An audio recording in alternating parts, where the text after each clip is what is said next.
आज हम बात करने वाले हैं प्रशासनिक कृत्य पर न्यायिक नियंत्रण। जो प्रशासनिक कृत्य होते हैं, प्रशासनिक कार्य होते हैं, उन पर न्यायिक नियंत्रण किस तरीके से लगाया जाता है, क्यों जरूरी है न्यायिक नियंत्रण का होना प्रशासनिक कृत्य या प्रशासनिक कार्यों पर, इसी पर आज हम डिस्कस करने वाले हैं। तो अगर हम देखें प्रशासनिक कृत्यों पर जो नियंत्रण है, सबसे पहले तो देखेंगे ये संवैधानिक नियंत्रण। संविधान के कुछ उपबंध ऐसे हैं जो कि न्यायिक नियंत्रण के तहत माने जाते हैं। ये संवैधानिक उपबंध, संवैधानिक उपबंध, संवैधानिक उपबंधों में सबसे पहले आप देखिए अनुच्छेद 32। इसमें क्या है कि जो सर्वोच्च न्यायालय है उसको यहां अधिकार है,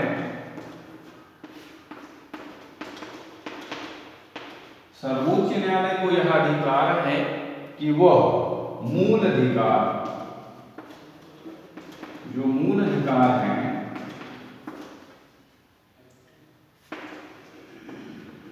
अध्याय 3 के जो मूल अधिकार हैं, ऐसे मूल अधिकारों पर अगर किसी प्रशासनिक कृत्य के द्वारा इनका उल्लंघन किया जाता है, इन मूल अधिकारों का उल्लंघन किया जाता है, तो वहां पर न्यायिक नियंत्रण या न्यायपालिका के द्वारा उस कृत्य को रोका जा सकता है। यह अनुच्छेद 32 के तहत हम जानते हैं कि इनमें 5 रिट हैं। उन 5 रिटों में से कुछ भी दायर करके इन मूल अधिकारों के जो उल्लंघन है उसको रोका जा सकता है। अनुच्छेद 32 के तहत सर्वोच्च न्यायालय में रिट याचिका के द्वारा। अब मूल अधिकार का उल्लंघन प्रशासन के द्वारा कोई नियम बनाकर के किया जा सकता है, या कोई ऐसा कार्य करके किया जा सकता है जो नियम तो ना हो लेकिन स्वेच्छाचारिता उसको आप कह सकते हैं। दूसरे शब्दों में स्वेच्छाचारिता के द्वारा मूल अधिकारों का उल्लंघन करके प्रशासनिक कृत्य जो होता है वो जब मूल अधिकारों का उल्लंघन कर दे तो उस पर न्यायिक नियंत्रण लगाया जा सकता है। अनुच्छेद 32 के तहत जो रिट अधिकारिता दी गई है सर्वोच्च न्यायालय की, सर्वोच्च न्यायालय अपनी उन रिट अधिकारिताओं का प्रयोग करके इसके कार्यों पर रोक लगा सकता है। ये पहली बात है। दूसरी बात, अनुच्छेद 32 के बाद जो हम आते हैं अनुच्छेद 226। अनुच्छेद 226 इसमें जो उच्च न्यायालय हैं हमारे, जो उच्च न्यायालय हैं हमारे, उन उच्च न्यायालयों के द्वारा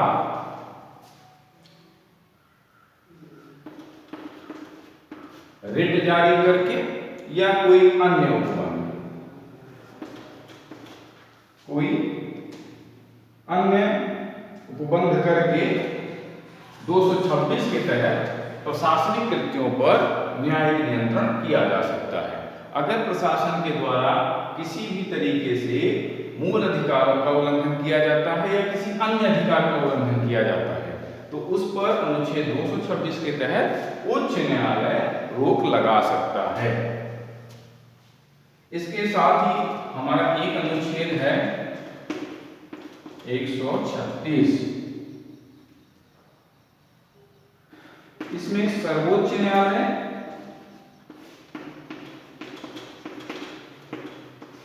जो सर्वोच्च न्यायालय है हमारा, इसमें सभी न्यायालयों और न्यायाधिकरणों के निर्णय की डिक्री, इसमें वो चाहे किसी भी न्यायालय या न्यायाधिकरण के द्वारा डिक्री पारित की गई हो, कोई आदेश दिया गया हो या किसी प्रकार की सजा दी गई हो, तो विशेष अनुमति याचिका, विशेष अनुमति याचिका विशेष अनुमति याचिका के द्वारा अपील की जाती है। अपील अनुच्छेद 136 में सर्वोच्च न्यायालय में 136 के तहत सर्वोच्च न्यायालय में किसी भी न्यायालय के द्वारा या न्यायाधिकरण के द्वारा कोई भी डिक्री पारित की गई है या कोई आदेश दिया गया है या कोई सजा दी गई है तो उस पर अपील की जा सकती है। उन डिक्रियों आदेशों पर जो किसी भी न्यायालय के द्वारा मतलब सर्वोच्च न्यायालय से निम्न जितने भी न्यायालय हैं उन सभी न्यायालयों के द्वारा अगर कोई डिक्री आदेश या सजा दी गई है तो विशेष अनुमति याचिका यानी अनुच्छेद 136 के द्वारा अपील दायर करके उसको सुधारा जा सकता है या उसको खत्म किया जा सकता है।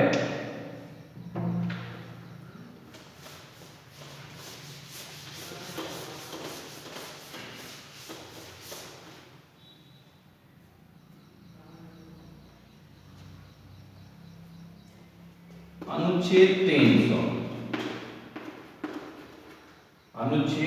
300 न्यायालय सरकार के विरुद्ध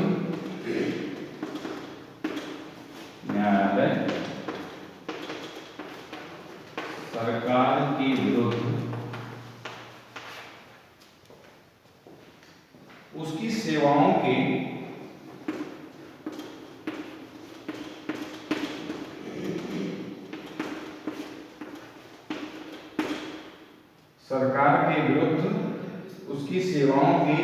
अपकृत्य के लिए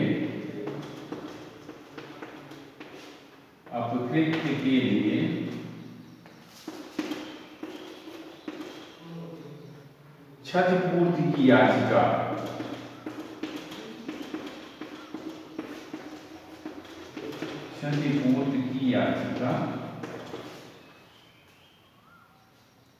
मंजूर कर सकता है।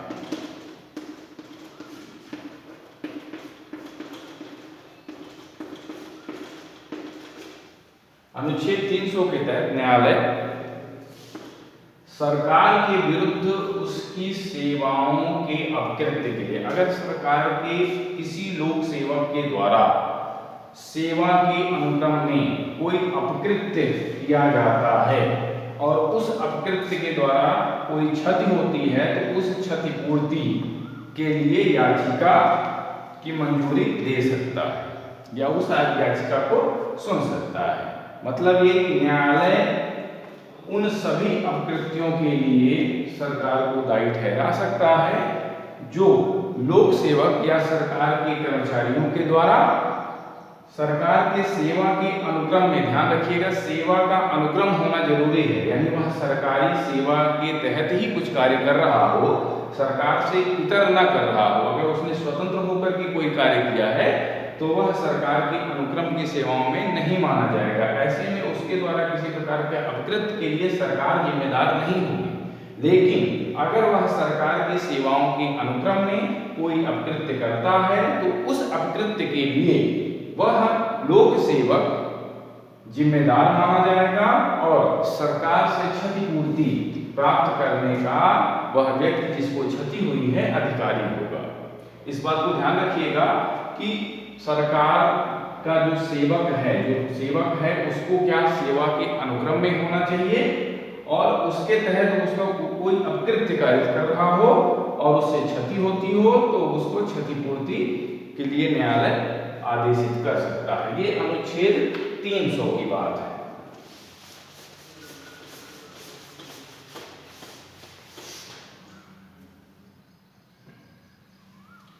एक केस है भारत संघ बनाम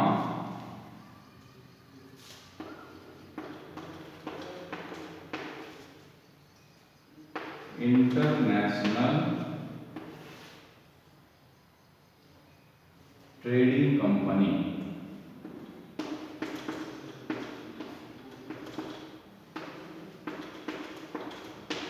इंटरनेशनल ट्रेडिंग कंपनी AIR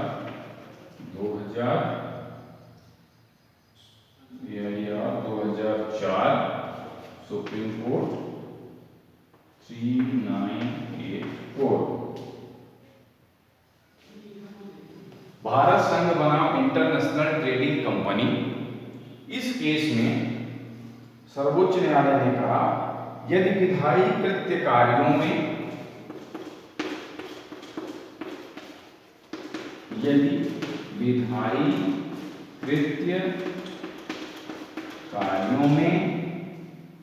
अथवा प्रशासनिक आदेशों की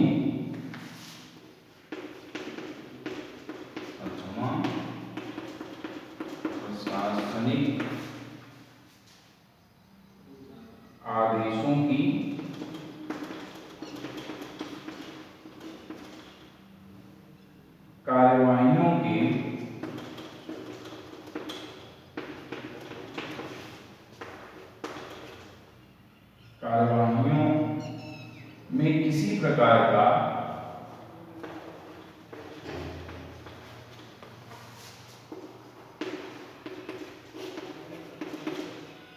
प्रकार का मनमानापन पाया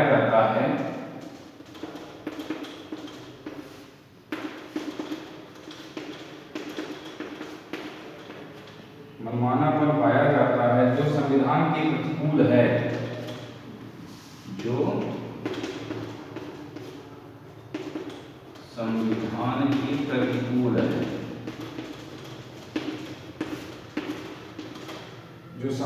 के प्रतिकूल है और नैसर्गिक न्याय का उल्लंघन करता है।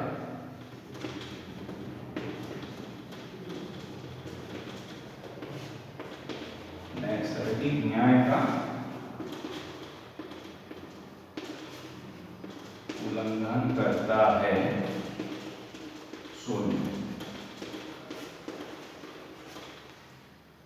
जरा इस निर्णय को देखिए।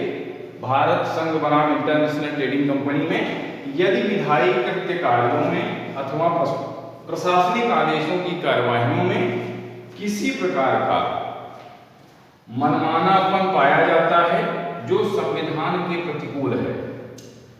ध्यान दीजिएगा कि विधायी कृत्य हो अथवा प्रशासनिक आदेश हो, ठीक है, उसकी किसी प्रकार में अगर मनमानापन पाया जाता है विधायी कृत्य या प्रशासनिक आदेशों में जो किसके प्रतिकूल हो, संविधान के प्रतिकूल हो और नैसर्गिक न्याय का उल्लंघन करता हो, इस स्थिति में वह आदेश शून्य होगा। ये बात भारत संघ बनाम इंटरनेशनल ट्रेडिंग कंपनी में कही गई कि यदि विधायी कृत्य कार्यों में अथवा प्रशासनिक आदेशों की कार्यवाहियों में किसी प्रकार का मनमानापन पाया जाता है जो संविधान के प्रतिकूल है और नैसर्गिक न्याय का उल्लंघन करता है, शून्य है।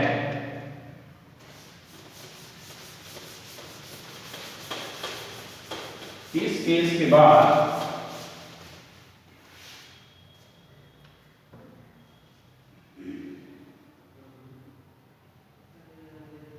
यदि न्यायिक कल्प अधिकारी, कोई ऐसा है जो न्यायिक कल्प अधिकारी है,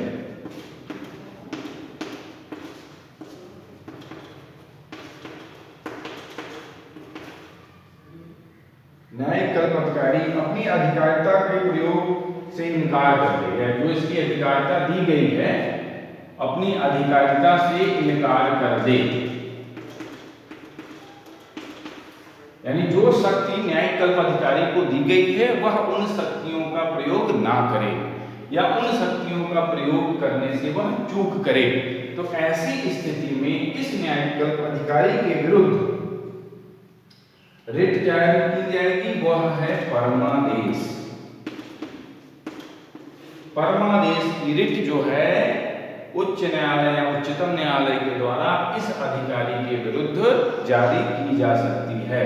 जब भी कोई भी लोक सेवक या प्राधिकारी अपने दायित्वों का निर्वाह नहीं करता है, उस स्थिति में उसके विरुद्ध परमादेश की रिट जारी की जाती है। अब इस परमादेश रिट पर कुछ बाध्यताएं, उन बाध्यताओं को जरा देख लीजिए। पहली बाध्यता है उच्च न्यायालय उच्च न्यायालय न्यायाधिकरणों को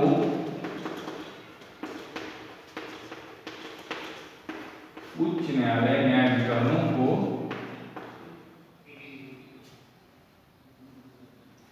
कार्रवाई के तरीके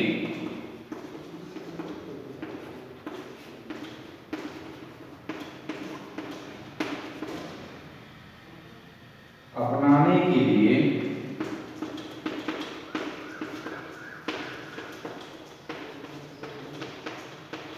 निर्देश नहीं दे सकता है।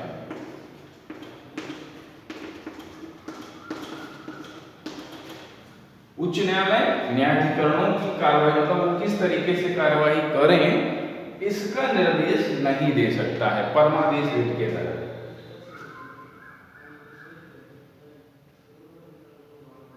दूसरा, उच्च न्यायालय या हाई कोर्ट जो है वो न्यायाधिकरणों को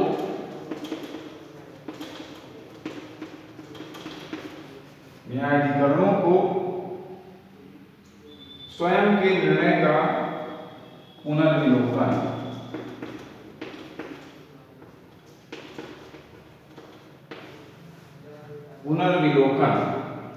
स्वयं के निर्णय का पुनर्विलोकन का आदेश नहीं दे सकता है। आदेश नहीं देगा। उच्च न्यायालय न्यायाधिकरणों को स्वयं के निर्णय का पुनर्विलोकन करने का आदेश नहीं दे सकता है। यह दूसरी कंडीशन है। तीसरी कंडीशन जरा देखिए।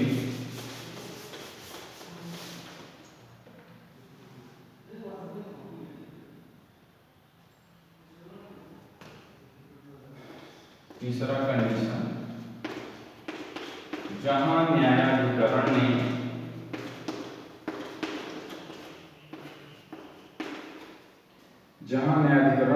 किसी तथ्य की प्रारंभिक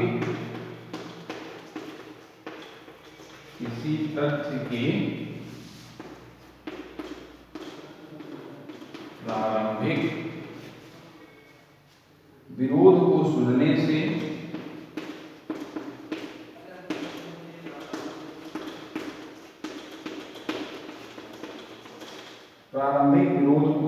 से इनकार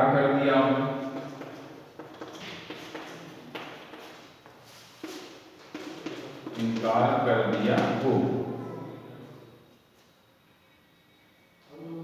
अथवा कुछ साक्ष्यों पर विश्वास ना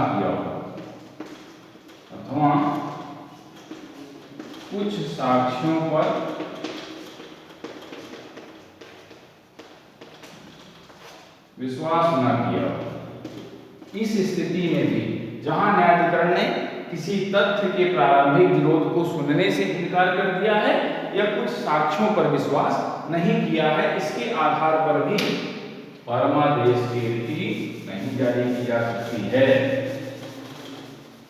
परमादेश की रीति जारी करने से पहले इन बातों का ध्यान रखना पड़ेगा। जहां निर्णय चौथा है,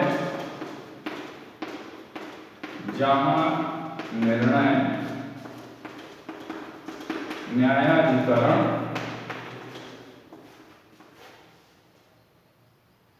की संतुष्टि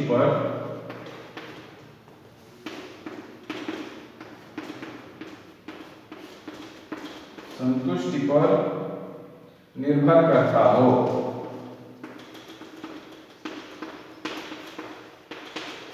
उदाहरण के तौर पे स्थगन की मंजूरी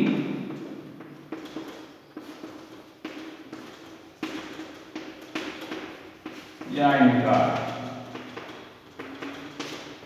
जहां निर्णय न्यायाधिकरण की संतुष्टि पर निर्भर करता हो, जैसे स्थगन की मंजूरी या स्थगन का इनकार, इस स्थिति में भी परमादेश की रीत जारी नहीं की जा सकती है।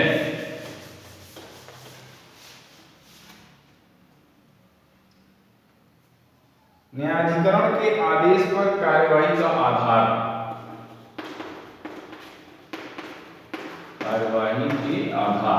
न्यायाधिकरण के आदेश पर कार्रवाई के आधार क्या क्या हैं? पहला, अधिकारिता का प्रयोग ना करने पर, अधिकारिता का प्रयोग ना करने पर परमादेश। कौन सी रिट जाएगी इसमें? परमादेश की रिट। अगर अधिकारिता का प्रयोग करने से इनकार कर देता है या अधिकारिता का प्रयोग नहीं करता है तो उस प्राधिकारी के विरुद्ध परमादेश की रिट होगी। दूसरा, विधि संबंधी त्रुटि, विधि संबंधी त्रुटि जो अभिलेख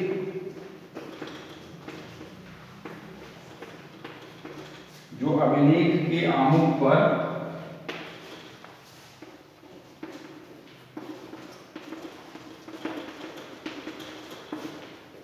स्पष्ट हो,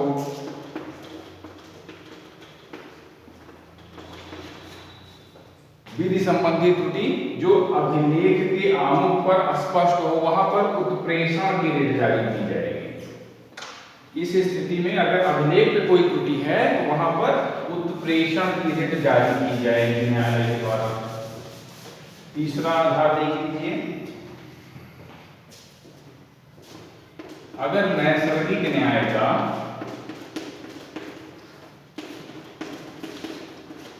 उल्लंघन किया जाता है तो वहां पर भी उत्प्रेषण की रिट जारी की जाएगी। अगर कपट करता है प्राधिकारी, वहां भी उत्प्रेषण की रिट की जाएगी। और पांचवा है असंवैधानिकता। असंवैधानिकता पर अनुच्छेद 32 और 226 के तहत जो रिट अधिकारिता दी गई है वह उच्च न्यायालय और सर्वोच्च न्यायालय के द्वारा जारी की जाएगी। इस प्रकार से यह टॉपिक हमारा यहाँ पर खत्म होता है। प्रशासनिक कृत्यों पर न्यायिक नियंत्रण।